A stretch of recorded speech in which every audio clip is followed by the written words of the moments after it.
ഇടയ്ക്കിടയ്ക്ക് നമ്മൾ free time കിട്ടുമ്പോഴൊക്കെ ഇന്നിപ്പം നിങ്ങളോട് സംസാരിക്കുന്നൊക്കെ ഒരുപാട് മുന്നേയൊക്കെ ഇതുപോലെയൊക്കെ എപ്പോഴാണ് ഒരു 10 ക്യാമറ നമുക്ക് നേരെ വരിക എപ്പോഴാന്നുള്ളത്. ഞാൻ ഇതിന്റെ പിറകിൽ നിന്നിട്ട് ഒരുപാട് ആൾക്കാർ ഷൂട്ട് ചെയ്തിട്ടുണ്ട്.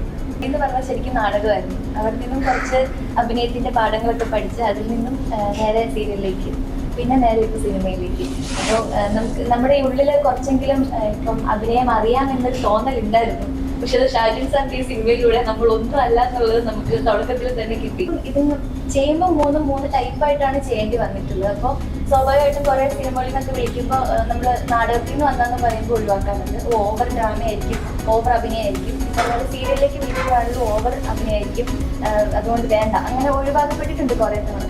അതുണ്ട്, തീർച്ചയായിട്ടും. അത് നമുക്ക് ശരിക്കും പറഞ്ഞാൽ ആദ്യത്തെ സിനിമ കിട്ടാനും ബുദ്ധിമുട്ടാണ്. അതിനുശേഷം പിന്നീട് അത് മെയിൻറ്റെയിൻ ചെയ്ത് പോകാന്നുള്ളതും അത് വലിയൊരു കാര്യം തന്നെയാണ്. അപ്പോൾ അതിൻ്റെ ഒരു സ്ട്രഗിൾ ഉണ്ടായിട്ടുണ്ട്. പിന്നെ ഈ പറഞ്ഞ പോലെ നമ്മൾ ആത്മാർത്ഥമായി ശ്രമിച്ചു. സാർ ഞങ്ങളോട് പറഞ്ഞൊരു കാര്യമാണ് ക്യാമ്പിൻ്റെ സമയത്ത് നമ്മൾ ശ്രമിച്ചുകൊണ്ടേ ഇരിക്കുക constantly. It's A long journey. അപ്പൊ എന്തെങ്കിലും നമുക്ക് പറ്റിയൊരു ക്യാരക്ടർ നമ്മളെ തേടി വരും. നാട്ടിൻപുറത്തുള്ള എല്ലാ ഫ്രണ്ട്സിന്റെ ഗ്യാങ്ങിലും ഒരു ലീഡർ ഉണ്ടാവും. പിന്നെ എല്ലാവർക്കും ഇഷ്ടപ്പെടുന്ന ഒരു ആളുണ്ടാവും. എല്ലാവർക്കും ഇഷ്ടപ്പെടുന്ന ആളാണ്. എനിക്ക് തെരഞ്ഞിട്ട് കാര്യമില്ലല്ലോ, ആരെങ്കിലും തരണ്ടേ. സത്യത്തിൽ എനിക്ക് ആഗ്രഹമുണ്ട്. ഈ പറഞ്ഞ പോലെ ഇതിൽ തന്നെ സാർ ഇപ്പം പറഞ്ഞ പോലെ തന്നെ 3 ലുക്കൊക്കെ കിട്ടുക എന്നൊക്കെ പറയാന്ന് തോന്നുന്നു. ലുക്ക് കൊണ്ട് മാത്രം കാര്യമില്ലല്ലോ.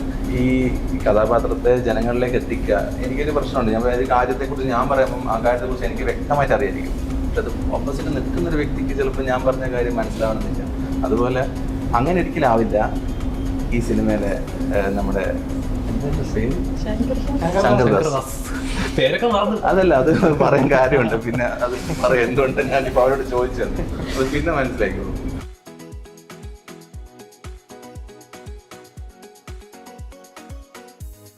നമസ്കാരം, welcome to Kochi media group. Mridubhave Dhridakrithye എന്ന സിനിമയുടെ വിശേഷം പങ്കുവയ്ക്കാനായിട്ട് നമ്മളുടെ സിനിമയുടെ ഫുൾ കാസ്റ്റിംഗ് ക്രൂ ഉണ്ട്. നമുക്ക് വിശേഷം ചോദിച്ചറിയാം. നമസ്കാരം. നമസ്കാരം. ഭയങ്കര ക്ഷീണം. എന്താ പേരന്റ് ഇതുകൊണ്ട് തന്നെയാണ് ഒരുപാട് തവണ.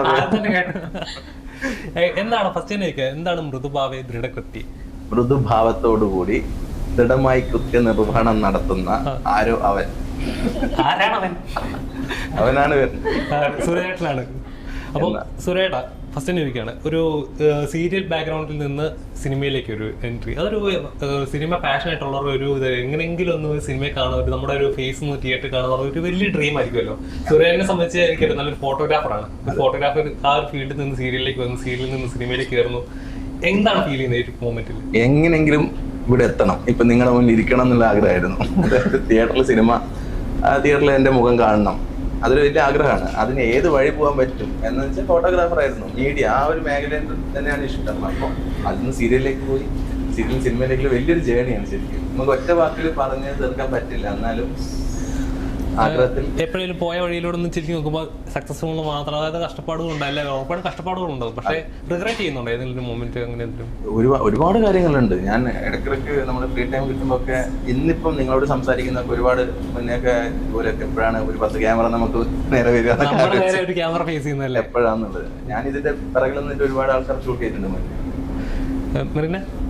ഹായ്, എങ്ങനെയാണ് ഇതേപോലെ തന്നെ സീരിയലിലൊക്കെ ചെയ്ത് നല്ലതാണ്? അത് പക്ക എന്താ പറയുക, മലയാളി പ്രേക്ഷകരിലൊക്കെ പ്രിയപ്പെട്ട ഒരാളായി മാറിയ ഒരാളാണ്. ഇപ്പൊ സിനിമയിലേക്ക് എന്തുവന്ന്? സീരിയലിനേക്കാൾ മുമ്പ് ഞാൻ പ്രൊഫഷണൽ നാടകത്തിൽ നിന്നാണ് വരുന്നത്. 8 വർഷമായിട്ട് നാടകത്തിലായിരുന്നു. നാടകത്തിൽ നിന്നും കുറെ നമ്മുടെ ഒരു കളരി എന്ന് പറഞ്ഞാൽ ശരിക്കും നാടകമായിരുന്നു. അവിടെ നിന്നും കുറച്ച് അഭിനയത്തിന്റെ പാഠങ്ങളൊക്കെ പഠിച്ച് അതിൽ നിന്നും നേരെ സീരിയലിലേക്ക്, പിന്നെ നേരെ ഇപ്പൊ സിനിമയിലേക്ക്. അപ്പോൾ നമുക്ക് നമ്മുടെ ഉള്ളില് കുറച്ചെങ്കിലും ഇപ്പം അഭിനയം അറിയാമെന്നൊരു തോന്നലുണ്ടായിരുന്നു. പക്ഷെ അത് ഷാജൻ സാറിന്റെ ഈ സിനിമയിലൂടെ നമ്മൾ ഒന്നും അല്ല എന്നുള്ളത് നമുക്ക് തുടക്കത്തിൽ തന്നെ കിട്ടി. സാർ നമ്മളിങ്ങനെ ഇപ്പൊ എന്താ പറയാ, ഓരോന്നിനും ഓരോ ടൈപ്പ് ഓഫ് ആക്ടിങ്. എനിക്ക് ഇതുവരെയുള്ള അനുഭവം അങ്ങനെയാണ്. ഇപ്പൊ നാടകത്തിൽ നമ്മൾ അഭിനയിക്കുന്ന വേറൊരു സ്റ്റൈലാണ്. ഇപ്പൊ 1500 ഓഡിയൻസ് ഉണ്ടെങ്കിൽ അവരിലേക്ക് എത്തിക്കാൻ വേണ്ടി നമ്മൾ അത്രയും ഹെവി ആയിട്ടുള്ള എക്സ്പ്രഷൻ ഒക്കെ ഇട്ട് അത്രയും ഓപ്പൺ ആവണം. സീരിയൽ എന്ന് പറയുമ്പോൾ നമുക്ക് അവരുടെ ഒരു പരിമിതികൾ കൊണ്ട് കുറെ ലോങ് ആയിട്ട് നമ്മളിങ്ങനെ സ്ട്രെയിൻ ചെയ്ത് കുറെ റിയാക്ഷൻ ഒക്കെ ഇട്ട് നിൽക്കേണ്ട, അത് സീരിയലിന് ആവശ്യമാണ്. അതുപോലെ തന്നെ സിനിമയ്ക്ക് നമുക്ക് അതൊന്നും വേണ്ടെന്നല്ല, അതിന് വേണ്ടത് എന്തൊക്കെയാണ്, വേണ്ടാത്ത എന്തൊക്കെയാണെന്ന് നമ്മൾ പഠിച്ചത് ഷാജൻ സാറിലൂടെയാണ്. ഞാനിപ്പോൾ കുറെ സിനിമകൾ ചെയ്തു. സത്യം പറഞ്ഞ ഒരു 9-10 സിനിമയിൽ ഞാൻ ചെറിയ ചെറിയ ക്യാരക്ടേഴ്സ് ചെയ്തു.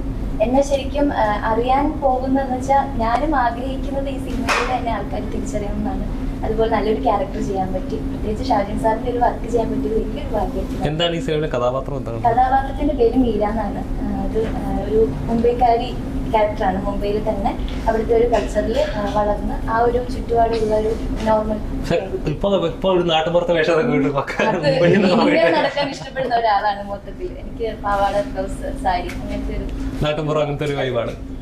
അപ്പം നാടകത്തിൽ നിന്ന് വരുന്നെന്ന് പറഞ്ഞു. അപ്പം നാടകം നിന്ന് സീരിയൽ, സീരിയൽ നിന്ന് സിനിമ, മൂന്ന് മീഡിയമാണ്. അപ്പം പറഞ്ഞ ആക്ടിങ് ആയാലും ഒരു സ്റ്റേജിൽ നിന്ന് ആക്ട് ചെയ്യുമ്പോൾ നമ്മൾ ഒരുപാട് എക്സ്പ്രസ് ചെയ്ത് ലൗഡായിട്ട് നമ്മുടെ ഇമോഷൻസ് അല്ല അത്രയും എല്ലാവർക്കും കൺവേ ആവണം. പക്ഷേ സീരിയൽ നമ്മൾ ഈ പറഞ്ഞ പോലെ ഒരേ സാധനം തന്നെ ആയിരിക്കും എടുക്കുന്നത്. പല രീതിയിൽ ഒരേ ഇമോഷൻസ് കുറച്ചുകൂടെ ഡ്രാമാറ്റിക് ആയിട്ടായിരിക്കാം ഒക്കെ ചെയ്യുന്നത്. സിനിമ അങ്ങനെയല്ല. സിനിമ ഇച്ചിരി വൈഡാണ്. ഓരോ ടേക്കിന് എടുക്കുന്ന ഒരു ഡിഫറെന്റ് രീതിയിലായിരിക്കും, ഒരു പുതിയ എക്സ്പീരിയൻസ് ആയിരിക്കും. ഈ 3 മീഡിയത്തിൽ നിന്ന ഒരാളെന്ന നിലയിൽ എങ്ങനെയാണ് കംഫർട്ടബിൾ ആയിട്ട് തോന്നുന്നത്? ഞാൻ പറഞ്ഞു, മൂന്നും ഇത് ചെയ്യുമ്പോൾ മൂന്ന് ടൈപ്പായിട്ടാണ് ചെയ്യേണ്ടി വന്നിട്ടുള്ളത്. അപ്പോൾ സ്വാഭാവികമായിട്ടും കുറെ സിനിമകളിൽ നിന്നൊക്കെ വിളിക്കുമ്പോൾ നമ്മൾ നാടകത്തിൽ നിന്ന് വന്നാന്ന് പറയുമ്പോൾ ഒഴിവാക്കാറുണ്ട്. ഓവർ ഡ്രാമ ആയിരിക്കും, ഓവർ അഭിനയമായിരിക്കും. ഇപ്പം നമ്മൾ സീരിയലിലേക്ക് വിളിക്കുമ്പോഴാണെങ്കിലും ഓവർ അഭിനയമായിരിക്കും, അതുകൊണ്ട് വേണ്ട, അങ്ങനെ ഒഴിവാക്കപ്പെട്ടിട്ടുണ്ട് കുറെ തവണ. പക്ഷെ ഈ സിനിമയിലേക്ക് വന്നപ്പോഴാണെങ്കിലും ഇപ്പം സാർ എന്നോട് എന്തോ അങ്ങനെ ഡ്രാമ വേണ്ടെന്നോ ഒത്തിരി അഭിനയം കൂടുതലാണെന്നോ കുറവാണെന്നോ ഒന്നും പറഞ്ഞിട്ടില്ല. സാറിന് എന്താണോ മീര എന്ന ക്യാരക്ടറിന് വേണ്ടത് അത് എന്നെ കൊണ്ട് സാർ തന്നെ ചെയ്യിപ്പിച്ചെടുത്തു. അത് ഒരു എനിക്ക് മനസ്സിലായത് വെച്ചിട്ട് നമുക്ക് തരുന്ന നമ്മുടെ ഡയറക്ടറിന്റെ ഒരു കഴിവ് തന്നെയാണ്. പിന്നെ മുമ്പ് വർക്ക് ചെയ്യുമ്പോഴാണ്, സീരിയൽ ചെയ്യുമ്പോഴാണെങ്കിലും ചില ഡയറക്ടർമാർ അത് കുറച്ച് കൂടുതലാണ് കുറവാണെന്ന് പറയുള്ളൂ. അത് എങ്ങനെ ചെയ്യണം എന്ന് കാണിച്ചു തരാൻ അവർക്കറിയില്ല. പക്ഷെ സാറ് നമുക്ക് ടൈം എടുത്തിട്ട് ഇന്നതാണ് നമുക്ക് വേണ്ടത്, മീര ഇങ്ങനെയാണ്, മീരയുടെ ക്യാരക്ടർ ഇങ്ങനെയാണ്, ക്യാരക്ടർ ഇത്രയും മതി, ഇത്രയും കൂടുതൽ വേണം, അങ്ങനെ എല്ലാം ലെവലിനനുസരിച്ച് പറഞ്ഞു. അല്ല, ഞാൻ കാര്യങ്ങളൊക്കെ പഠിക്കുകയായിരുന്നു. അതെ അതെ, നമ്മളും ബിഗിനർ അല്ലേ, ആളുടെ എക്സ്പീരിയൻസ് ആള് പറയുന്നു. എന്തൊക്കെയുണ്ട് വിശേഷങ്ങൾ? എന്തൊക്കെയുണ്ട്? ഇപ്പൊ ഏറ്റവും പുതിയ വിശേഷം തന്നെ മൃദുഭാവി ദൃഢകൃതി ഇറങ്ങാൻ പോകണു എന്നുള്ളതാണ് ഏറ്റവും. നമ്മുടെ ചാക്കോച്ചന്റെ സിനിമകൾ കഴിഞ്ഞിട്ട് ഇപ്പോഴാണ് കാണുന്നത്. അതിന്റെ ഇടയിൽ ഞാൻ ചെയ്തിരുന്നു, ഞങ്ങളൊക്കെ ചെയ്തിരുന്നു. അത് നിങ്ങളുടെ പ്രശ്നമാണ്. അല്ല, അതിനുശേഷം നമ്മൾ ട്രൈ ചെയ്തിട്ടുണ്ട്. കാരണം ഇപ്പൊ ഞങ്ങൾ എല്ലാവർക്കും ഉള്ള ഒരു കോമൺ ഫാക്ടർ, അല്ലെങ്കിൽ സിനിമയിലുള്ള എല്ലാവർക്കും ഉള്ള ഒരു കോമൺ ഫാക്ടർ സിനിമയോടുള്ള ഒരു ലവും പാഷനും തന്നെയാണ്. അപ്പോൾ ഒത്തിരി ആഗ്രഹിച്ചിട്ട് ഓഡിഷനൊക്കെ പോയിട്ട് തന്നെയാണ് ഈ സിനിമയിലും എത്തിയത്. അപ്പോൾ ഷാജിൻ സാറിനെ പറ്റി ഇവർ രണ്ടുപേരും പറഞ്ഞു, നമ്മളെല്ലാവരെയും ഓരോരോ ക്യാരക്ടേഴ്സ് എങ്ങനെയാണോ കറക്റ്റ് വേവ് ലെങ്ത്തിൽ ചെയ്യേണ്ടത് സാർ കൃത്യമായിട്ട് ഞങ്ങൾക്ക് പറഞ്ഞു തന്നിട്ടുണ്ടായിരുന്നു. ഞങ്ങളൊക്കെ ചെയ്ത് ഇനി പ്രേക്ഷകരുടെ ഒപ്പം ഞങ്ങളും ബിഗ് സ്ക്രീനിൽ കാണാൻ വേണ്ടി വെയിറ്റ് ചെയ്യാണ്. അപ്പോൾ എന്റെ ഭയങ്കര എക്സൈറ്റഡ് ആണ് സത്യം പറഞ്ഞത്. എന്തായിരുന്നു സിനിമയുടെ കഥാപാത്രം? എന്തായിരുന്നു? ചിന്നു എന്നാണ് എന്റെ ക്യാരക്ടറുടെ പേര്. അപ്പോൾ ആ പേരിലുള്ള ഒരു കൗതുകം ആക്ച്വലി എനിക്ക് സ്റ്റാർട്ടിങ്ങിൽ ഭയങ്കര കൗതുകമായിട്ട് തോന്നി. പിന്നീട് ഈ ക്യാരക്ടർ ചെയ്തപ്പോൾ പുള്ളി ഭയങ്കര എൻജോയ് ചെയ്തിട്ടാണ് ചെയ്തിട്ടുള്ളത്. പിന്നെ മുൻപ് ഞാൻ ഇങ്ങനത്തെ ഒരു ക്യാരക്ടർ ചെയ്തിട്ടില്ല. ക്യാരക്ടർ ട്രേറ്റ്സ് ഞാൻ മുൻപ് ചെയ്ത കഥാപാത്രങ്ങളിൽ നിന്ന് വ്യത്യസ്തമാണ്. അപ്പോൾ ഭയങ്കര ഇൻട്രസ്റ്റിംഗ് ആയിട്ട് ഇഷ്ടപ്പെട്ട് മനസ്സ് കൊടുത്ത് ചെയ്തൊരു കഥാപാത്രമാണ്. ബാക്കി ഇനിയിപ്പോൾ സാർ ഉദ്ദേശിച്ച പോലെയൊക്കെ ചെയ്യാൻ പറ്റിയിട്ടുണ്ടെന്ന് വിശ്വസിക്കുന്നു. ഇനി നേരിട്ട് കാണാൻ, ഞാൻ പറഞ്ഞില്ലേ, നേരിട്ട് കാണാനുള്ള ഒരു എക്സൈറ്റ്മെന്റ് തന്നെയാണ്.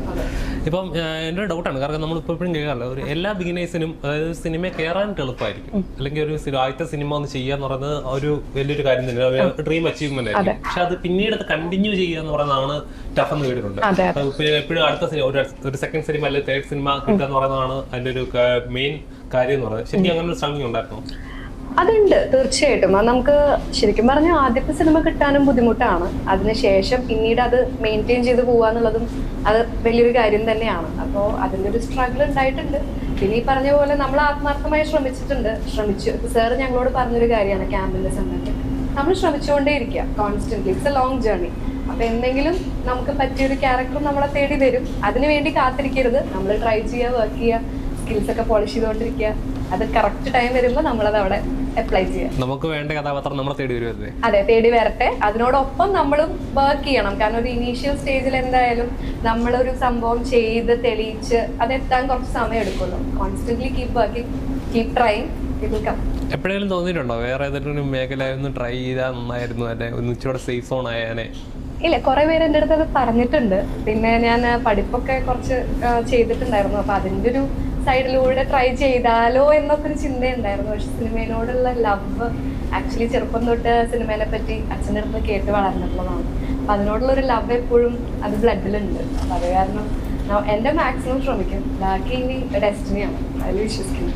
അതെ, വിധി നമ്മളെ എത്തിക്കുന്നതാണ്. അതെ. അറിയാലോ അതെ.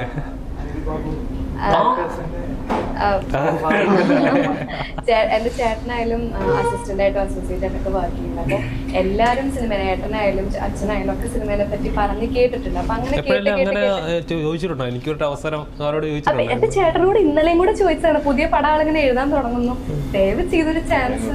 അതെ, നമുക്ക് ഒരുമിച്ച് ചോദിക്കാം. അതെ, അത് നമ്മൾ ആരോടായാലും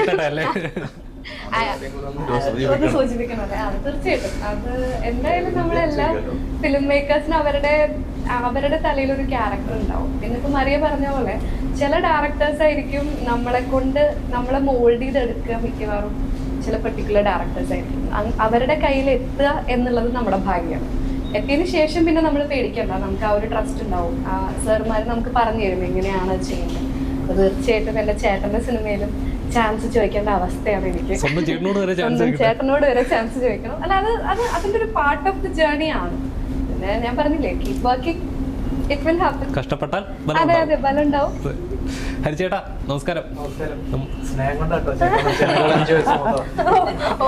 നമ്മളന്ന് ഫെബ്രുവരിക്ക് വന്ന് കണ്ട, അതൊക്കെ കഴിഞ്ഞിട്ട് ഇപ്പോഴാണെന്ന് കാണുന്നത്.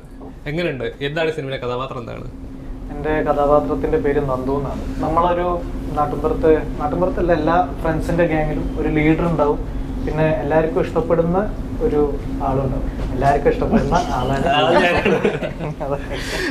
നമ്മളെല്ലാ സുഹൃത്ത് ബന്ധങ്ങളിലും ഉണ്ടാവില്ല അങ്ങനത്തെ ഒരാളുണ്ടാവും. അതെ, എല്ലാവർക്കും ലീഡറും ഉണ്ടാവും, എല്ലാവർക്കും ഇഷ്ടപ്പെടുന്ന. പക്ഷെ ഏറ്റവും കൂടുതൽ ഉടായ്പ അങ്ങനെയുള്ള ആളുകളാണ്. ഈ കഥയിൽ ചോദ്യമില്ല. ഈ കഥയിലെ കഥാപാത്രം എങ്ങനെയാണ്? ഉടായ്പാണോ? അതായത് നല്ല എപ്പോഴും നമ്മളെ ശങ്കർദാസ് എന്ന് പറഞ്ഞ ക്യാരക്ടറിന് വേണ്ടി എപ്പോഴും സപ്പോർട്ട് ചെയ്യുന്ന ഈ ഞാൻ, അതായത് നന്ദു എന്ന് പറഞ്ഞ ആള് പാവപ്പെട്ടൊരു ശങ്കർദാസ്, കുറച്ച് നാട്ടിലൊരു തറവാടിയാണ്. കുറച്ച് എന്താണ്, കയ്യിൽ കുറച്ച് പൈസ. അപ്പൊ എപ്പോഴും അങ്ങനെയുള്ള ആൾക്കാരെ നിൽക്കരുത്. അതാണ് എൻ്റെ ഒരു കഥാപാത്രം. എപ്പോഴും സപ്പോർട്ട് ചെയ്യുന്ന, തിരിച്ച് കൂടുതൽ സപ്പോർട്ട് ചെയ്യുന്ന നായകൻ ഇയാളെ സപ്പോർട്ട് ചെയ്യുന്ന. ഫസ്റ്റ് എനിക്ക് ടൈറ്റിൽ കേട്ടോ മൈൻഡ് വന്ന കാര്യം എന്താണ്? ടൈറ്റിൽ കേട്ടപ്പോ ഇതിന്റെ ടൈറ്റില് സാറ് പറയുന്നത് ഡബിങ്ങിന്റെ സമയത്താണ്. അതെന്താണ് പെട്ടെന്ന് ഇതായി. പിന്നെയാണ് അതിലേക്ക് അത് മനസ്സിലാക്കാൻ ഫെബ്രുവരി 2-ാം തീയതി തിയേറ്ററിൽ തന്നെ. സുരേട്ടാ, അപ്പം ഓരോ സിനിമയ്ക്കും അതിൻ്റെ ഒരു സ്റ്റോറി ഉണ്ടാവുമല്ലോ. അതിന്റെ മെയിൻ സ്റ്റോറി, അതിന്റെ നട്ടലെന്ന് പറഞ്ഞാൽ അതിന്റെ സ്റ്റോറി ആയിരിക്കും. അപ്പം നമ്മളൊരു കഥാപാത്രം ചെയ്യുമ്പോൾ അത് അത്ര ഓഡിയൻസിന് കൺവേ ആവണം എന്നുണ്ടാവുമല്ലോ. നമുക്ക് എന്റെ ഐഡന്റിറ്റിയാണ്, എന്നെ ഇങ്ങനെ ഒരു ചേട്ടൻ പാടാത്ത വയലിലെ സീരിയലിലെ കഥാപാത്രം. അപ്പം എല്ലാ പ്രേക്ഷകരിലും ഇപ്പൊ വേറെ കുടുംബ പ്രേക്ഷകർക്കും ചേട്ടനെ അറിയാൻ പറ്റും, അമ്മമാർക്ക് അറിയാം. എന്തുമാർ പാടാത്ത വയലിലെ ചേട്ടൻ അറിയില്ലേ? അങ്ങനെ ഒരു നോട്ടീസുകളാണല്ലോ ഓഡിയൻസിലേക്ക് ഇറങ്ങുമ്പോൾ. പക്ഷെ സിനിമ അങ്ങനെ ആയിരിക്കത്തില്ല. ഒന്ന് നോണായി വരാനായിട്ട് കുറച്ച് സമയം എടുക്കുമായിരിക്കും. അങ്ങനെ ഒരു കഥാപാത്രങ്ങൾക്ക് വേണ്ടി എപ്പോഴും തിരയാറുണ്ടോ? അതോ എനിക്ക് വരുന്ന കഥാപാത്രങ്ങൾ ഞാൻ ചെയ്യുക, അങ്ങനെ ഒരു ഇതാണോ? എനിക്ക് തെരഞ്ഞിട്ട് കാര്യമില്ലല്ലോ, ആരെങ്കിലും തരണ്ടേ. സത്യത്തിൽ എനിക്ക് ആഗ്രഹമുണ്ട്. ഈ പറഞ്ഞ പോലെ ഇതിൽ തന്നെ സാറിപ്പം പറഞ്ഞ പോലെ തന്നെ 3 ലുക്കൊക്കെ കിട്ടുക എന്നൊക്കെ പറയാന്ന് തോന്നുന്നു. ലുക്ക് കൊണ്ട് മാത്രം കാര്യമില്ലല്ലോ. ഈ കഥാപാത്രത്തെ ജനങ്ങളിലേക്ക് എത്തിക്കുക. എനിക്കൊരു പ്രശ്നമുണ്ട്. ഞാൻ കാര്യത്തെക്കുറിച്ച് ഞാൻ പറയുമ്പം ആ കാര്യത്തെക്കുറിച്ച് എനിക്ക് വ്യക്തമായിട്ട് അറിയായിരിക്കും. പക്ഷെ അത് ഓപ്പോസിറ്റ് നിൽക്കുന്ന ഒരു വ്യക്തിക്ക് ചിലപ്പോൾ ഞാൻ പറഞ്ഞ കാര്യം മനസ്സിലാവണമെന്നില്ല. അതുപോലെ അങ്ങനെ ഒരിക്കലാവില്ല ഈ സിനിമയിലെ നമ്മുടെ ശങ്കർദാസ്. അതല്ല, അത് പറയാൻ കാര്യമുണ്ട്. പിന്നെ അത് പറയാം എന്തുകൊണ്ട് ഞാനിപ്പോ അവരോട് ചോദിച്ചത് പിന്നെ മനസ്സിലാക്കിയുള്ളൂ. ഞാൻ വേറെ ലോകത്തായി. ഞാൻ പറഞ്ഞു, ഞങ്ങളൊക്കെ ഒരു എക്സൈറ്റ്മെന്റിന്റെ ഒരു ചേട്ടൻ പെട്ടെന്ന്. അതെ അതെ, ആ ഓർമ്മകൾ. ചേട്ടാ, ഇപ്പോൾ ചേട്ടാ ഈ പറയുന്ന പോലെ നമ്മൾ പറയുന്ന കാര്യം മറ്റുള്ളവർക്ക് മനസ്സിലാവണമെന്നില്ല. അപ്പൊ ചേട്ടന്റെ പാഷൻ, സിനിമ എന്നൊരു പാഷൻ, നമുക്ക് ഒരു ഡ്രീം ചെയ്യുന്നുണ്ടാവില്ല. നമ്മൾ ഇതേപോലെ ഒരു സിനിമ വരണം, എന്നെ 10 പേര് അറിയണം, എന്റെ ഉള്ളിലെ കലാകാരൻ തിരിച്ചറിയണം എന്നുള്ളത്. ചിലപ്പോൾ നമുക്ക് ചുറ്റുമുള്ളവർ ചിലപ്പോൾ നമ്മൾ ആഗ്രഹിക്കുന്ന പോലെ നമ്മുടെ പാഷൻ മനസ്സിലാക്കണമെന്നില്ല. വീട്ടിലൊക്കെ എങ്ങനെയായിരുന്നു? വീട്ടില് ഇവരെ കാണുന്നതില് ഇപ്പോഴാണ് അവർക്കൊക്കെ ഏകദേശം മനസ്സിലായി തുടങ്ങിയത് എന്തൊക്കെയോ നടക്കും എന്ന്. കാരണം എല്ലാവരും എന്നോട് ചോദിക്കുന്നത്, ഞാൻ ഷൂട്ട് ലൊക്കേഷനിൽ പോവാം അവിടെയാണ് എന്നൊക്കെ പറയുമ്പോൾ എൻ്റെ നാട്ടുകാർക്കും പോലും എല്ലാ ദിവസവും ഒരുത്തൻ ഇതിനു വേണ്ടി ഇങ്ങനെ വർഷങ്ങളായിട്ട് ഇങ്ങനെ പറയാണ് സിനിമ ഇറങ്ങും, അല്ലെ 3-ാം തീയതി ഇറങ്ങുന്നൊക്കെ പറഞ്ഞിട്ട് ഒരുപാട് കാര്യങ്ങൾ നടക്കുക. അപ്പം ആൾക്കാർക്ക് തന്നെ ഞാനിത് കള്ളം പറയാണോ എന്നൊരു ധാരണ ഉണ്ടായിരുന്നു. എൻ്റെ കുടുംബത്തിലെ ആൾക്കാർക്ക് പോലും ഡൗട്ടായിരുന്നു. ഞാൻ നമ്മുടെ സിനിമ വരാൻ പോകുന്ന പറയുമ്പോൾ ഡൗട്ടാണ്. കാരണം ഇത് വർഷങ്ങളായിട്ട് സംഭവിച്ചുകൊണ്ടിരിക്കുക, ഒന്നും കഷ്ടപ്പാടിന്റെ റിസൾട്ട് ഒന്നും കാണുന്നില്ല. റിസൾട്ട് കാണുന്നില്ല. അപ്പം ഞാൻ തന്നെ അത് നമുക്ക് തോന്നില്ല. ആൾക്കാരുടെ അടുത്ത് നമ്മൾ ഈ 10 പേര് തിരിച്ചറിയാന്നുള്ളത് വലിയൊരു കാര്യമാണല്ലോ. അപ്പോൾ അത് വലിയ കാര്യം എന്ന് വെച്ചാൽ നമ്മളൊരു കഥാപാത്രത്തെ ആൾക്കാരിലേക്ക് എത്തുക, അപ്പോൾ അത് തിരിച്ചറിയുക, അതിന് നല്ല 2 വാക്ക് കിട്ടുക, ഇതൊക്കെ വലിയ കാര്യമാണ്. പക്ഷെ ആരും ഈ പറഞ്ഞ പോലെ വിശ്വസിച്ചിട്ടില്ല ഇങ്ങനെ സംഭവിക്കുന്നുള്ളത്. പോസ്റ്റേഴ്സ് ഒക്കെ വന്നു തുടങ്ങിയപ്പോഴാണ് ഇത് നമ്മുടെ സൂരജല്ലേ അത് ഞാനും മാക്സിമം ആൾക്കാർ എത്തിച്ചു. പക്ഷെ അതൊക്കെ കാണുമ്പോൾ ഭയങ്കര സന്തോഷം. അവർ ഫോട്ടോ എടുത്ത് അയച്ചു തരുന്നുണ്ട്. അപ്പോൾ ആൾക്കാർക്ക് ഇപ്പം മനസ്സിലായി ഞാൻ ഇത്രയും കാലം നടന്നതിന് പണിയെടുത്ത് വെറുതെ അല്ല. അതുപോലെ എപ്പോഴെങ്കിലും നെഗടിച്ചിട്ടുണ്ടോ? അതായത് ഇപ്പം ഇത്രയും കഷ്ടപ്പെട്ടിട്ട് പോലും എനിക്കിന്ന് ഒരു പ്രോപ്പറായിട്ട് വേറൊരു ബാക്കപ്പ്, ഇപ്പം എല്ലാവരും പറയാറുണ്ട് എനിക്കൊരു ബാക്കപ്പ് ഉണ്ടെങ്കിൽ അതൊരു സൈഡിലൂടെ ഫാമിലി ആയാലും റൺ ചെയ്യും. ഇതിനായിട്ട് അങ്ങനെ ഇറങ്ങുന്നവരോ അവരുടെ കഷ്ടപ്പാട് ചിലപ്പോൾ അവർക്ക് മനസ്സിലാവും, അവരുടെ കൂടെ ഉള്ളവർക്ക് മനസ്സിലാവും, ചുറ്റുമുള്ളവർക്ക് മനസ്സിലാവത്തില്ല. ഇപ്പോഴെല്ലാം അങ്ങനെ നെഗടിച്ച് പോയിട്ടുണ്ടോ? ഇല്ല, സിനിമയ്ക്ക് വേണ്ടി ഇറങ്ങി പുറപ്പെട്ടവരുടെ ലിസ്റ്റ് എടുത്ത് നോക്കുക, എല്ലാവർക്കും ബാക്ക്ഗ്രൗണ്ട് വളരെ മോശമായിട്ടുണ്ടാവും. നല്ല ജോലി പോയിട്ടുണ്ടാവും, അല്ലെങ്കിൽ അവരുടെ പലതും നഷ്ടപ്പെട്ടിട്ടുണ്ടാവും. എനിക്ക് അങ്ങനെ ഒന്നും നഷ്ടപ്പെട്ടിരുന്നില്ല. കാരണം ഞാൻ പലരോടും പറഞ്ഞൊരു കാര്യമുണ്ട്, ഏത് വർഷമാണ് 50 വയസ്സിലാണെങ്കിലും ഞാൻ ഈ മേഖലയിൽ ഞാൻ ആഗ്രഹിച്ചത് നേടിയിട്ട് ഞാൻ തിരിച്ചു പോകുന്നു. ഒരു കാര്യം ഞാൻ പറഞ്ഞു, അത് ഇത് പറയുന്നതല്ല, പക്ഷേ ഞാൻ പറഞ്ഞു ഇനിയിപ്പം നമുക്ക് ദൈവം എന്താണ് നമ്മൾ വിധിക്കുന്നതെന്ന് പറയാൻ പറ്റില്ല. പയ്യാണ്ടായി പോകും ചിലപ്പോൾ. ഞാൻ പറഞ്ഞു എനിക്ക് ഫോട്ടോഗ്രാഫി അറിയാം, അത് ഇവിടെ ഇപ്പോൾ ഇതുപോലെ കസേരയിൽ ചലനം പറ്റിയിരിക്കുകയാണെങ്കിൽ ഞാൻ ഇവിടുന്ന് ഫോട്ടോ എടുത്ത് ജീവിക്കും. എനിക്ക് സ്റ്റുഡിയോ മതി, എനിക്ക് സ്റ്റുഡിയോ ഇപ്പോഴും ഉണ്ട്, പഴയ സ്റ്റുഡിയോ ഒക്കെ ഇപ്പോഴും ഉണ്ട്. അതല്ല, ഇനി ഒന്നും പറ്റിയില്ല, കയ്യും തളർന്നുപോയി. നാവുണ്ടെങ്കിൽ ഞാൻ പറയും മോട്ടിവേഷൻ വീഡിയോ ചെയ്യും, യൂട്യൂബിൽ എനിക്ക് ചാനലുണ്ട്, അപ്പൊ അതിലൂടെ മോണിറ്റൈസ് ആണ്, അതിൽ പൈസ കിട്ടും. എങ്ങനെയെങ്കിലും ഞാൻ ജീവിക്കും. അതുകൊണ്ട് എനിക്ക് സിനിമ കൊണ്ട് നഷ്ടങ്ങളൊന്നും ഉണ്ടായിട്ടില്ല. അങ്ങനെ നമുക്ക് 2-3 കല്യാണം, ഒരു മരണം വിട്ട് പോകാൻ പറ്റിയില്ല എന്നുണ്ടാവും കൂട്ടുകൊണ്ട്, അല്ലാതെ വേറെ നഷ്ടങ്ങൾ കുടുംബത്തിനോ വീട്ടുകാർക്ക് ഉണ്ടായിട്ടില്ല. എല്ലാവരും നഷ്ടങ്ങളെ കുറിച്ച് പറയുമല്ലോ, എനിക്ക് അങ്ങനെയല്ല. എനിക്ക് ഒരുപാട് വിഷമങ്ങളും പ്രശ്നങ്ങളും എക്സ്പീരിയൻസ് ഉണ്ടായിരുന്നു മാത്രമേ. എപ്പോഴെങ്കിലും ഇങ്ങനെ അവസരങ്ങൾ കളഞ്ഞു പോയിട്ടുണ്ടോ? അതായത് ഇന്ന നടനാ, ഇന്ന സീരിയലുള്ളൂ, അതുകൊണ്ട് തന്നെ ഇങ്ങനത്തെ ഒരു അവസരങ്ങൾ സീരിയൽ നടൻ എന്ന് വെച്ചാൽ ആരും ഒരു കാര്യം നമ്മളോട് ആരും ഓപ്പണായി പറയില്ല. പിന്നെ ആരെങ്കിലും പറഞ്ഞത് കേട്ടിട്ടൊന്നും ഞാൻ അങ്ങനെ അധികം ഇങ്ങനെ ടെൻഷൻ അടിക്കാറില്ല. പക്ഷെ സീരിയൽ നടൻ എന്നതുകൊണ്ട് ഒരാൾ നമ്മളെ ഇൻട്രൊഡ്യൂസ് ചെയ്യും, അത് സീരിയലിലെ ആളാണ്. എന്താണ് അതിന് പ്രശ്നം? ഷാറൂഖ് ഒക്കെ അങ്ങനെ വന്നതല്ലേ? ഒരുപാട് ആർട്ടിസ്റ്റുകൾ അങ്ങനെ ഇർഫാൻ ഖാനും ഷാറൂഖ് മലയാളത്തിൽ തന്നെ ഞാൻ മലയാളത്തിൽ ഒരുപാട് സീരിയലിൽ നിന്ന് വന്ന സിനിമയിലേക്ക് കയറി പ്രമുഖരായ ഒരുപാട് ആർട്ടിസ്റ്റുകളുണ്ട്. അപ്പം ഇപ്പോഴും അങ്ങനെ ഒരു കാറ്റഗറൈസേഷൻ നടക്കുന്നുണ്ടോ ചോദ്യം? ഒരു സീരിയലിൽ നിന്നുമ്പോ സിനിമയിലോട്ടാ ഇവര് അങ്ങനത്തെ ഒരു പിന്നെ ഇല്ലാണ്ട് അങ്ങനെ ഉണ്ട്. പക്ഷെ അതിനെ അംഗീകരിക്കാൻ പറ്റിയ ഡയറക്ടറും പ്രൊഡ്യൂസറും ഉണ്ടേ കുഴപ്പമൊന്നുമില്ല. അത് നമുക്ക് ഈ സിനിമ കിട്ടി. എല്ലാം അഭിനയമാണല്ലോ, ആക്ട് ചെയ്യാന്നുള്ളതാണല്ലോ അതിന്റെ ഒരു. ഞാൻ പറഞ്ഞു നമുക്ക് ഫസ്റ്റ് നമ്മളല്ലേ, എനിക്ക് തോന്നുന്ന സീരിയലിനെ ഡയറക്റ്റ് ചെയ്യാൻ സിനിമ ചെയ്യുകയാണെങ്കിൽ നമുക്ക് ഒരുപാട് ഫോൾട്ടുകളിൽ നമുക്ക് മനസ്സിലാക്കാൻ പറ്റില്ല. ഫോൾട്ടിനെ ക്ലിയർ ആക്കി മോൾഡ് ചെയ്ത്, ഞാൻ ഒരുപാട് ഇതിൽ പറഞ്ഞ പോലെ തന്നെ നമ്മൾ കളിമണ്ണായി അതിനെ മോൾഡ് ചെയ്യാൻ പറ്റിയ ഒരു ടീം ഉണ്ടെങ്കിൽ തീർച്ചയായിട്ടും അത് നമ്മൾ ബെറ്റർ ആവും. ഈ സിനിമയിൽ എങ്ങനെ ഉണ്ടായിരുന്നു മോൾഡിങ്? ഷാജോന്റെ പോലെ എക്സ്പീരിയൻസ് ഡയറക്ടർ വന്നപ്പോൾ അതാ ഞാനിപ്പം ഈ പടം കഴിഞ്ഞപ്പോൾ വേറൊരു പടം ചെയ്തു. സാർ എന്നെ എല്ലാ ദിവസവും അതാണ് ഏറ്റവും വലിയ അത്ഭുതമായി കണ്ടത്. കാരണം ഞാൻ സാറിനെ കാണുമ്പോൾ ഞാൻ സാറിനോട് പറഞ്ഞു, സാർ എനിക്ക് ഈ സിനിമയെ കുറിച്ച് പറഞ്ഞു തരാൻ ആരുമില്ല എന്ന് പറഞ്ഞപ്പോൾ, അതിപ്പം ഞാനൊരു സിനിമ ലൊക്കേഷനിൽ പോകുമ്പോൾ എന്നെ വിളിക്കുക രാവിലെ കറക്റ്റ് സമയം സാറിന് അറിയാലോ, നമ്മുടെ ലൊക്കേഷൻ ടൈം, ബ്രേക്ക് ടൈം, അപ്പം എന്നെ വിളിക്കുക, എന്തായി ഫസ്റ്റ് ഷോട്ട് എടുത്തോ, എങ്ങനെയാണ് അതിന്റെ. ഞാനല്ലെങ്കിൽ എൻ്റെ കാര്യം എനിക്ക് ഇത്രയും നമുക്കൊരാളെ വിളിക്കാനുള്ള സമയം മാറ്റി വെക്കുക, അതിന് വേണ്ടി നമ്മുടെ ഡെവലപ്മെന്റ് എങ്ങനെ ഉണ്ടെന്ന് അറിയാനുള്ള ഒരു ക്യൂരിയോസിറ്റി, അതിൽ കുറച്ചുകൂടെ ക്ലിയർ ആക്കാനുള്ള അങ്ങനെ പല പല കാര്യങ്ങളും പറഞ്ഞ് നമ്മളിങ്ങനെ അപ്ഡേറ്റ് ചെയ്തുകൊണ്ടിരിക്കുകയാണ് സാർ. അപ്പം അത് വലിയൊരു കാര്യമാണ്. അപ്പം അതിന്റെ മാറ്റം എനിക്കുണ്ട്. മോൾഡിങ് എന്ന് വെച്ച് കഴിഞ്ഞാൽ ഈ ക്യാരക്ടറിലേക്ക് വരുമ്പോൾ ഞാൻ പൂർണ്ണമായിട്ടും ഒരു അഭിനേതാവായി എന്നല്ല അതിനർത്ഥം. പക്ഷെ എൻ്റെ മാറ്റം വലിയൊരു മാറ്റമായിരുന്നു. ഞാൻ വന്ന് നിൽക്കുന്ന ആളിൽ നിന്ന് ആ ഒരു ശങ്കർദാസിലേക്ക് പോകുന്ന ഒരു ദൂരം, അത് വലിയൊരു ദൂരം തന്നെയാണ്. എപ്പോഴേലും തോന്നിയിട്ടുണ്ടോ ഇപ്പോൾ ചെയ്യുന്ന കഥാപാത്രങ്ങൾ, ഒരു ആക്ടറിനെ സംബന്ധിച്ച് കിട്ടുന്ന കഥാപാത്രങ്ങൾ ഏറ്റവും നന്നായിട്ട് ചെയ്യുക എന്നുള്ളതാണ്. ഇപ്പം സീരിയലിലായാലും നല്ലൊരു നായക വേഷത്തിൽ വന്നിട്ട് 10 പേര് ഇറങ്ങിയാൽ അങ്ങനെ ഒരു ഇതിൽ പോകുമ്പോൾ പെട്ടെന്നൊരു സിനിമയെ വിളിക്കാതിരിക്കട്ടെ, ഒരു ചെറിയ കഥാപാത്രം, സൈഡ് ക്യാരക്ടർ റോള്, അല്ലെങ്കിൽ ഒരു 1-2 ഡയലോഗ് പറയുന്ന ഒരു റോള്, അങ്ങനെ ചെയ്യേണ്ട താല്പര്യമുണ്ടോ? അതിന്റെ ഏറ്റവും വലിയ തെളിവാണ് ഹൃദയം സിനിമ. ഹൃദയം സിനിമയിൽ ഞാൻ 24 സെക്കൻഡ് സിനിമയിൽ എങ്ങനെയെങ്കിലും സിനിമയുടെ ആ ക്യാമറയുടെ മുന്നിൽ പോയി നിൽക്കണം.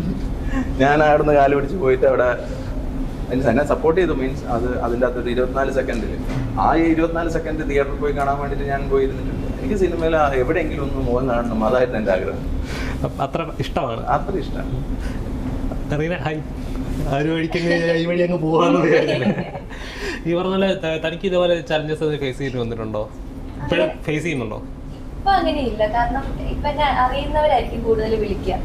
നാടകം ഇപ്പൊ ഞാൻ ചെയ്തിട്ടുള്ള സിനിമകളിലൊക്കെ തന്നെയാണെങ്കിലും ഞാൻ ഇതിനു മുമ്പ് ചെയ്ത ഒരു യമണ്ടൻ പ്രേമകഥയിൽ ഒരു ക്യാരക്ടർ ചെയ്തു. അപ്പൊ അത് ബിബിചേട്ടനും വിഷ്ണുചേട്ടനും നാടകം വന്ന് കണ്ട് നാടകം ഇഷ്ടപ്പെട്ട് അതിലൊരു ക്യാരക്ടർ അവർ എഴുതിക്കൊണ്ടിരിക്കുന്ന സമയമായിരുന്നു. അപ്പൊ അങ്ങനെയാണ് അതിലൊരു ക്യാരക്ടർ മര്യാദയ്ക്ക് ഉണ്ടാവും ഒരു ഉറപ്പ് തന്നിട്ട് പോയി അങ്ങനെ ഒരു ക്യാരക്ടർ തന്നത്. പിന്നെ ഈശോ എന്ന് പറഞ്ഞൊരു സിനിമയിൽ ചെറിയൊരു ക്യാരക്ടർ ചെയ്തു. അത് ഈ പറഞ്ഞ ഒരു നാദൃഷിക്ക് ഇതുപോലെ തന്നെ ഒരു ഡബ്സ് മാഷ് വീഡിയോ കണ്ടിട്ടാണ് വിളിച്ചത്. അപ്പൊ നമ്മുടെ കഴിവിൽ 1% വിശ്വസിച്ചിട്ട് വിളിക്കുന്ന വർക്കുകളാണ് കൂടുതലും വരുന്നത്. അങ്ങനെ ഒഴിവാക്കപ്പെട്ടിട്ടില്ല. തുടക്കത്തിലൊക്കെ ഉണ്ടായിരുന്നു. സീരിയൽ ചെയ്ത് ഞാൻ ആദ്യം ഇങ്ങനെ ചെറിയ ചെറിയ ക്യാരക്ടേഴ്സ് ചെയ്തുകൊണ്ടിരിക്കുമ്പോൾ സിനിമയ്ക്ക് വേണ്ടിയിട്ട് മാക്സിമം നമ്മൾ ട്രൈ ചെയ്തുകൊണ്ടിരിക്കും. സിനിമയാണ് നമ്മുടെ മെയിൻ. അപ്പൊ അതിന് വേണ്ടിയിട്ട് കുറെ കഷ്ടപ്പെട്ടുകൊണ്ടിരിക്കുന്ന സമയത്ത് അവരിങ്ങനെ എന്ത് ചെയ്തുകൊണ്ടിരിക്കുകയാണെന്ന് നമ്മൾ ചോദിക്കുമല്ലോ. നമ്മുടെ ബാക്ക്ഗ്രൗണ്ട് ഒക്കെ ചോദിക്കുമ്പോൾ സീരിയൽ ചെയ്യുന്നുണ്ട്, നാടകം ചെയ്യുന്നുണ്ടെന്നൊക്കെ പറയുമ്പോൾ പിന്നെ വിളി ഉണ്ടാവില്ല. അങ്ങനെ കുറെ ഫേസ് ചെയ്തിട്ടുണ്ട്. പക്ഷെ ഇപ്പൊ ആ ബുദ്ധിമുട്ടുകളൊന്നുമില്ല. എപ്പോഴെങ്കിലും നാടകം മിസ് ചെയ്യുന്നുണ്ടോ? അതൊക്കെ ഞാൻ കഴിഞ്ഞ വർഷം നാടകം ചെയ്തിട്ടുണ്ട്. ഇത്ര വർഷത്തിനിടയിൽ ഇപ്പം കഴിഞ്ഞ വർഷത്തിന് മുമ്പ് ഒരു സീരിയൽ ചെയ്തായിരുന്നു. ത്രൂ ഔട്ട് ഒരു ക്യാരക്ടർ ചെയ്തു പോയി. അതിനിട്ട് ഒരു വർഷം ഞാൻ ഗ്യാപ്പ് എടുത്ത് വീണ്ടും നാടകത്തിൽ പോയി. നാടകം വേറൊരു ലോകം തന്നെയാണ്. അതൊരു വലിയ എക്സ്പീരിയൻസ് ആണ്. ഓഡിയൻസിൽ നിന്ന് നമുക്ക് സ്ട്രേറ്റ് ഒരു അവര് നാടകം കഴിയുമ്പോൾ ഓടി വന്ന് ഗ്രീൻ ഗ്രൂപ്പിൽ നമുക്ക് അഭിപ്രായം പറയാതെ നേരിട്ടുള്ള ഒരു സംഭാഷണമാണല്ലോ. അത് അവരുടെ അപ്പൊ തന്നെയുള്ള ഒരു റിസൾട്ട് കിട്ടുക അതൊക്കെ വലിയ ഭാഗ്യമാണ്. സീരിയലിൽ നിന്ന് എങ്ങനെയായിരുന്നു ഇവിടെ നല്ല കഥാപാത്രങ്ങളിൽ നിന്ന്? നെഗറ്റീവ് ചെയ്തിട്ടുണ്ട്, പോസിറ്റീവും ചെയ്തിട്ടുണ്ട്. ഈ പറഞ്ഞ പോലെ തന്നെ നമ്മൾ എവിടെയെങ്കിലൊക്കെ ചെല്ലുമ്പോൾ ആൾക്കാർ പെട്ടെന്ന് നമ്മൾ നോട്ട് ചെയ്യും. അതും നമ്മൾ ആഗ്രഹിക്കും. ഒരു ആർട്ടിസ്റ്റ് എന്നുള്ള രീതിയിൽ എവിടെയും ചെല്ലുമ്പോൾ ആൾക്കാർ നമ്മളെ റെക്കഗ്നൈസ് ചെയ്യാം. അത് ഓടി വന്നിട്ട് ഇന്ന ആളല്ലേ എന്നൊക്കെ ചോദിക്കുക. അതൊക്കെ നമുക്ക് ഭയങ്കര സന്തോഷമുള്ള കാര്യമാണ്. പിന്നെ ഓരോന്നിനും ഓരോരോ അനുഭവങ്ങളാണ്. എല്ലാം ഓരോ എക്സ്പീരിയൻസ് ആണല്ലോ നമുക്ക് കിട്ടുന്നത്. സിനിമയിലേക്ക് വരിക എന്നുള്ളതാണ് എല്ലാവരുടെയും. ഇപ്പൊ ഈ നാടകം ചെയ്യുന്നവരുടെയും സീരിയൽ ചെയ്യുന്നവരുടെയും ഈവൻ നമ്മളൊരു റീൽസ് ഇടുന്നവരുടെ പോലെ ഏറ്റവും വലിയ സ്വപ്നം എന്ന് പറയുക അത് സിനിമയാണ്. അപ്പൊ അതിൽ ഇവിടം വരെയൊക്കെ എത്താൻ പറ്റുന്നതിന് വലിയൊരു ഭാഗ്യമാണ്. ഇപ്പൊ ഞങ്ങളിപ്പോൾ ഇതില് ഓൾമോസ്റ്റ് എല്ലാവരും തന്നെ പുതുമുഖങ്ങളാണ്. തുടക്കം വന്നേക്കുന്ന നല്ലൊരു ഡയറക്ടറിന്റെ വലിയൊരു സിനിമയുടെ ഒരു ഭാഗമാകാൻ പറ്റും. എല്ലാവരുടെയും തന്നെ ഒരു ഭാഗ്യമാണ്. എനിക്ക് എല്ലാവരും ചോദിക്കുള്ളത് ഇതിന്റെ ടീസർ കണ്ടു കഴിഞ്ഞപ്പോൾ പക്ക എനിക്ക് തന്നെ എന്താണ് പടം എന്നൊരു ത്രില്ലറാണോ പൊളിറ്റിക്കലാണോ എന്താ സംഭവം എനിക്ക് തന്നെ ഒരു പിടുത്തം കിട്ടിയില്ല. എന്ത് സംഭവം എന്താണ്? ഇത് എല്ലാം കൂടെ എല്ലാ ജോണറിലും കൂടെ യാത്ര ചെയ്യുന്നുണ്ട് അല്ലേ? അടുത്ത് പറയൂ. ഞാൻ പറഞ്ഞല്ലോ 2-ാം തീയതി ഞങ്ങൾക്ക് എന്തെങ്കിലും ക്ലൂ കിട്ടിയേ പറ്റത്തുള്ളൂ. സമ്മതിക്കത്തില്ലേ? എല്ലാം ഇടത്തില്ലേ? ഇത് ഒരു എന്താ പറയാ ഒരു ആളുടെ ജീവിതത്തിൽ അയാളൊരു മോട്ടിവേഷണൽ നമുക്കൊക്കെ മോട്ടിവേഷൻ കിട്ടുന്ന ഒരു ക്യാരക്ടറാണ് ഈ ശങ്കർ. എന്താ പറയുക ഒരു സാധാരണക്കാരൻ വലിയ നിലയിലെത്തുന്ന ഇങ്ങനെ എത്തുന്നതൊക്കെയാണ് ചെറിയൊരു ലൈഫ്. ബാക്കി പറയണോ? 2-ാം തീയതി തിയേറ്ററിൽ വെക്കണ്ടോ? പക്ഷെ മേക്കിംഗ് സ്റ്റൈൽ കണ്ടു ഇപ്പൊ പക്ക ഫോറസ്റ്റ് ഉണ്ട്. ഭയങ്കര രസമായിട്ട് എനിക്ക് ഫീൽ ചെയ്യുന്നു. ഒരുപാട് ലൊക്കേഷനിൽ ഷൂട്ട് ചെയ്യുന്നുണ്ട്. ബോംബെ, കാസർഗോഡ്, അങ്ങനെ കുറെ സ്ഥലത്ത് കുറെ സ്ഥലത്ത് ഷൂട്ട് ചെയ്തിട്ടുണ്ട്. സെറ്റ് വർക്ക് ചെയ്തിട്ടുണ്ട്. ഒരു ഉത്സവത്തിന്റെ സെറ്റൊക്കെ വലിയ ചെയ്തിട്ടുണ്ട്. ഗ്രാൻഡ് സ്കെയിലിൽ ചെയ്ത സിനിമയാണ്. തിയേറ്ററിൽ തന്നെ എക്സ്പീരിയൻസ് ചെയ്യേണ്ട ഒരു സിനിമ തന്നെയാണ്. എങ്ങനെ ഉണ്ടായിരുന്നു മൊത്തത്തെ സെറ്റിലൊക്കെ എക്സ്പീരിയൻസ്? ഡയറക്ടർ വൈസ് എങ്ങനെ ഉണ്ടായിരുന്നു സെറ്റില്? നമുക്ക് അങ്ങനെ ഒരു ഫീൽ അല്ല തോന്നിയത്. അത് ആദ്യം പറയാലോ. നമുക്ക് എല്ലാവർക്കും ആ ബഹുമാനവും ആ ഒരു ഭയമൊക്കെ ഉണ്ട്. പക്ഷെ അത് നമ്മളിൽ നിന്ന് അകറ്റി മാറ്റി മൊത്തത്തിൽ അങ്ങ് എടുത്ത് കളഞ്ഞു സാർ. പിന്നെ നമ്മുടെയൊക്കെ ഫ്രണ്ട്സായിരുന്നു നമ്മളെല്ലാവരും. നമ്മുടെ സിനിമയിലെ എല്ലാവരും എനിക്ക് വലിയൊരു കുടുംബമായി. പിന്നെ അങ്ങോട്ടും ഇങ്ങോട്ടും എല്ലാ കാര്യം തുറന്നു പറഞ്ഞ് അങ്ങനെ വർക്ക് ചെയ്യുന്നുണ്ടെന്നറിയോ. ഈ ടെൻഷനിൽ എന്നെ പോലുള്ള ആൾക്കാർക്കൊക്കെ വളരെ ഈസിയായി കാര്യങ്ങൾ നടത്താൻ പറ്റി. എന്തെങ്കിലും ഒരു പ്രോബ്ലം ഉണ്ടാകുമ്പോൾ ചോദിക്കാം, നമുക്ക് ഓപ്പണായി ചോദിക്കാം. അപ്പോൾ അത് സാറിൻ്റെ അടുത്ത് നമ്മൾ അയ്യോ ഡയറക്ടർ സാറാണ് അതുകൊണ്ട് പറയുമ്പോൾ പേടി സാർ. പിന്നെ എന്ത് തെറ്റ് എത്ര ടേക്ക് പോയാലും ഇങ്ങനെ ചിരിച്ചുകൊണ്ട് സമയത്തോടെ ചെയ്തോ എന്നൊക്കെ അത് നമുക്കൊരു ഭയങ്കര ഭാഗ്യമാണ്. കാരണം ഒരു മുഖം ഒന്നും മാറിയാണ്ടല്ലോ. എന്നെ സംബന്ധിച്ചിടത്തോളം വേറെ ഒറ്റ ദിവസം ഒന്ന് എനിക്ക് പറ്റില്ല പോകുമെന്ന് പറഞ്ഞല്ലേ, ഞാൻ പോവും. ഞാനപ്പോഴും ഞാൻ മരിച്ചു. അതാ എന്റെ അവസ്ഥ. അത്രേ എനിക്ക് പറ്റും. എല്ലാവർക്കും അത്ര എളുപ്പമല്ല. ഒരു ഫിക്സഡ് ഇമോഷൻ, ഒരു ഫിക്സഡ് ഡയലോഗ് വിളിച്ച ഒരു ഫിക്സഡ് ഫ്രെയിമിൽ ഡെലിവറി എന്ന് പറയുന്നത് ചെറിയ പണിയല്ല. അത് അതിനായിട്ട് തന്നെ ഇരിക്കുക, ഡെഡിക്കേഷൻ ഉണ്ടാവണമല്ലോ. അത്രയും ഡെഡിക്കേറ്റ് ആണ് ഡയറക്ടർ. അതുപോലെ തന്നെ ഡെഡിക്കേറ്റ് ആയിരിക്കും. ആക്ടറിനെ മനസ്സിലാക്കുക എന്ന് പറയാതെ നടക്കത്തില്ല. അത് ചെറിയ പ്രോസസ് അല്ല. കാരണം സാറ് വേറെ ആൾക്കാരായിട്ടുള്ള മീഡിയകളിൽ സാർ എവിടെയും പ്രത്യക്ഷപ്പെടുന്നില്ല. അതുകൊണ്ട് സാർ എങ്ങനെയാണെന്നുള്ളത് നമുക്കറിയില്ല. ഒരു ഫോട്ടോയിലോ ഒരു വീഡിയോയിലോ സാർ നിൽക്കില്ല. അതുകൊണ്ട് സാർ മുന്നേ ഏതെങ്കിലും ഇന്റർവ്യൂ കണ്ടു കഴിഞ്ഞാൽ നമുക്ക് പറയാം എങ്ങനെയാണ് ആളുടെ സ്വഭാവം അല്ലെ രീതി ഒന്നും എനിക്കൊന്നും അറിയില്ല. അപ്പൊ നമ്മളടുത്ത് നിന്ന് സംസാരിച്ച് ആ ഒരു ക്യാമ്പിലൊക്കെ പരിചയപ്പെട്ട് പിന്നെ നമ്മളൊരു ഫ്രണ്ട്സിനെ പോലെ എല്ലാം ആയപ്പോഴാണ് നമ്മൾ സാറ് മാറ്റിയെടുത്തു. നിങ്ങളാണ് മാറ്റിയെടുത്തത്.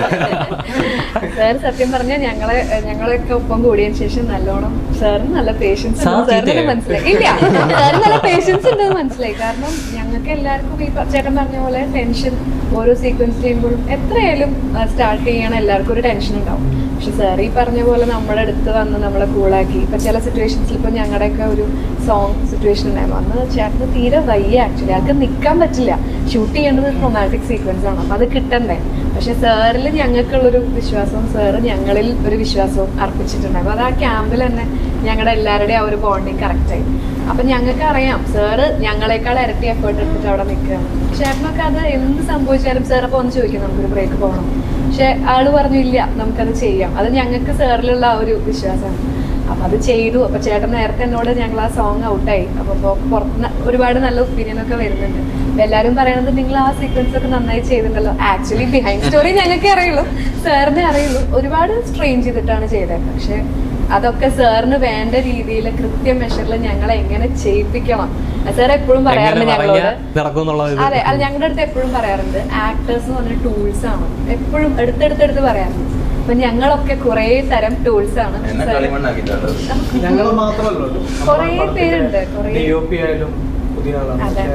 എല്ലാം മ്യൂസിക് ഡയറക്ടർ എല്ലാവരും എന്താ പറയാ വേണ്ട ഔട്ട് കൃത്യമായിട്ട് എക്സ്പീരിയൻസ് ഉള്ള ഒരാളാവുമ്പോൾ കൃത്യമായിട്ട് എല്ലാവരുടെ ടെക്നിക്കൽസ് ആയിരുന്നു. ഈ കൂടുതൽ ഏറ്റവും ടേക്ക് പോയാൽ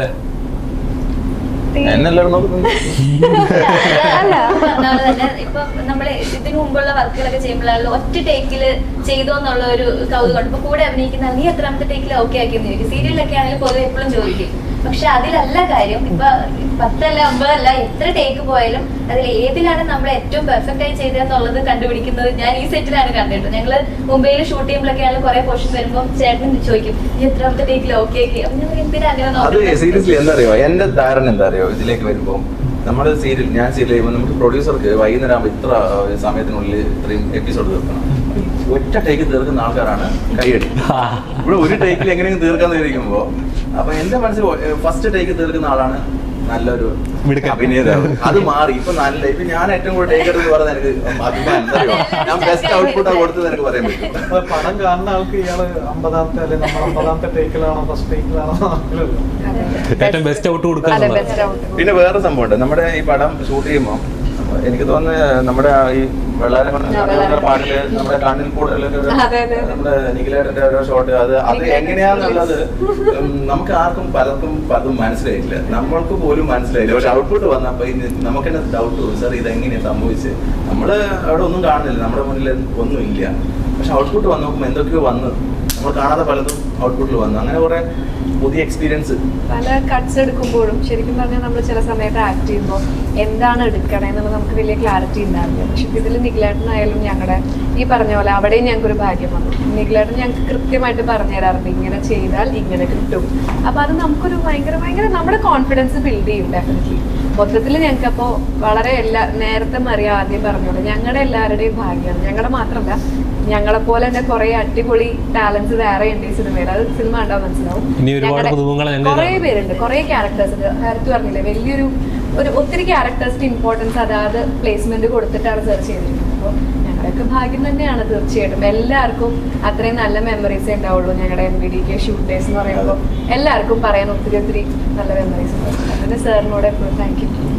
തനിക്കൊരു കഥാപാത്രം ചെയ്യുമ്പോൾ എങ്ങനത്തെ ടൈപ്പ് കഥാപാത്രം ചെയ്യണമെന്ന് ഇപ്പം നമ്മൾ ചുമ്മാ റീൽസ് ചെയ്യുമ്പോഴായാലും ശരി ഓരോ സിനിമ കാണുമ്പോഴും ശരി നമ്മൾ അട്രാക്ട് ചെയ്യില്ല, ഒരു നമ്മളെ ഇൻഫ്ലുവൻസ് ചെയ്യുന്ന ആരെങ്കിലും ഒക്കെ ഉണ്ടാവല്ലോ. തനിക്ക് എങ്ങനത്തെ കഥാപാത്രങ്ങൾ ചെയ്യാനാണ് എനിക്ക് താല്പര്യം? എല്ലാ കഥാപാത്രങ്ങൾക്കും റിസർച്ച് വേണം എന്നുള്ളത് ശരിക്കും പറഞ്ഞാൽ ഈ സിനിമ കുറച്ച് കൂടുതൽ പഠിപ്പിച്ചു. സാർ ആ ക്യാമ്പിൽ ഞങ്ങൾക്ക് പറഞ്ഞു തന്നു. എല്ലാ ക്യാരക്ടറിനും ബഹുജനം പല വിധം എന്നല്ലേ നമ്മൾ പറയാം. ഓരോരുത്തർക്കും ഓരോരോ ട്രേറ്റ് ഉണ്ടാവും, ചില ന്യൂൻസ് ഉണ്ടാവും, ചില പ്രത്യേക മാനറിസം ഉണ്ടാവും. അപ്പൊ അതൊക്കെ നമ്മൾ പഠിക്കണം, അതൊക്കെ നമ്മൾ വർക്ക് ചെയ്യണം, ഡയറക്ടറായിട്ട് കൃത്യമായിട്ട് കമ്മ്യൂണിക്കേറ്റ് ചെയ്യണം, അത് ട്രൈ ചെയ്ത് നോക്കണം എന്നൊക്കെ ഉള്ളത് അറിയാം.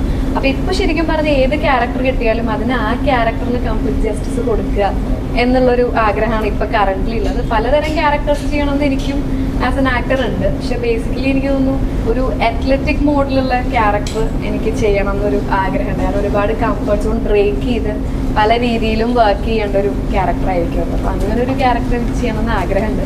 എന്തെങ്കിലുമൊക്കെ ചെയ്യാൻ പറ്റുമെന്ന് വിചാരിക്കുന്നു. അതും നടക്കട്ടെ അല്ലേ? ഇപ്പൊ ഈ പറഞ്ഞ പോലെ ഒബ്സർവ് ചെയ്യുക അല്ലെ പഠിക്കുക എന്ന് പറയും. ഈ സിനിമയിലെ കഥാപാത്രത്തിന് വേണ്ടി എത്രത്തോളം ഒബ്സർവ് ചെയ്യാൻ പഠിക്കുകയും ചെയ്തിട്ടുണ്ട്? ഇപ്പോൾ ആ ക്യാമ്പിന് വേണ്ടിയിട്ട് ഞങ്ങൾക്ക് ടുവേർഡ്സ് ദി എൻഡ്, ക്യാമ്പിൻ്റെ ഒരു എൻഡൊക്കെ ആയപ്പോഴാണ് സാറ് ഓരോരുത്തരുടെയും ക്യാരക്ടറിൻ്റെ ഒരു പ്രത്യേകതകളൊക്കെ പറഞ്ഞത്.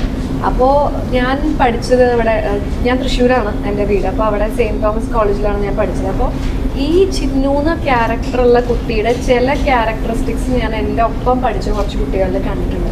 അപ്പോൾ അതെവിടെയോ എനിക്ക് ഇൻഫ്ലുവൻസ്ഡ് ആയിട്ട് കിടക്കുന്നുണ്ടായിരുന്നു. അവരുടെ ചില സംസാര രീതി, ചില ഇന്നസെൻസിൻ്റെ ഒപ്പം തന്നെ പറയാനുള്ള ആ ഒരു ബോൾഡ്നെസ്, ചിലവർക്ക് അത് ഉണ്ടാവില്ല. പക്ഷെ ചില കുട്ടികൾ ഇന്നസെൻസിൻ്റെ ഒപ്പം തന്നെ ആ ഒരു ബോൾഡും ആയിരിക്കും, ഒരു മിക്സ്ഡ് ക്യാരക്ടർ.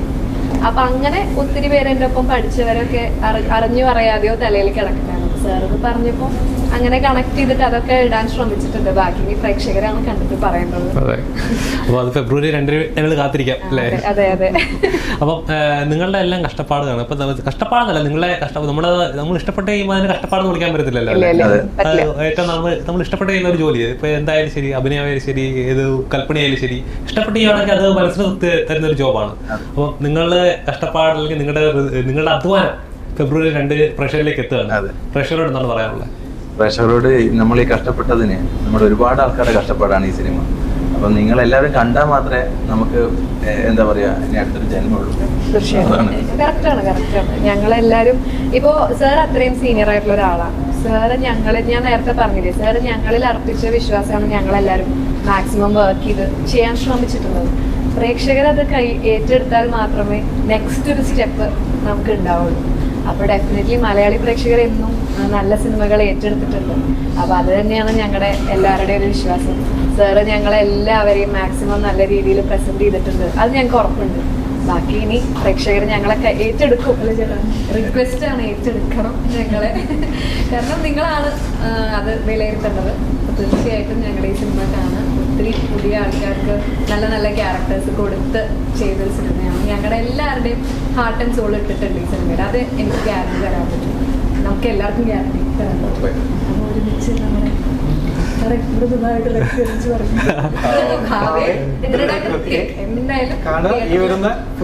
കണ്ടിരിക്കണം. കണ്ടിട്ട് ഞങ്ങളോട് അഭിപ്രായം പറയണം. ഇദ്ദേഹം അഭിപ്രായം പറയുന്നുണ്ടോ എന്ന് പറയുന്നുണ്ട്. തീർച്ചയായും ഞങ്ങൾ എല്ലാവരും ഫെബ്രുവരി 2 തിയേറ്ററിൽ നിങ്ങളുടെ സിനിമ കാണാനായിട്ടുണ്ടാവും. ഞങ്ങളുണ്ടാവും. നമുക്ക് ഒരുമിച്ചിരുന്ന് കാണാം. അപ്പം തീർച്ചയായും നിങ്ങളുടെ അധ്വാനത്തിന് റിസൾട്ട് ഉണ്ടായത് നിങ്ങളുടെ സ്വപ്നങ്ങളെല്ലാം സാക്ഷാത്കരിക്കട്ടെ. ഇത്ര സമയം ഞങ്ങൾക്ക് വേണ്ടി തന്നതിനെ താങ്ക് യു സോ മച്ച്.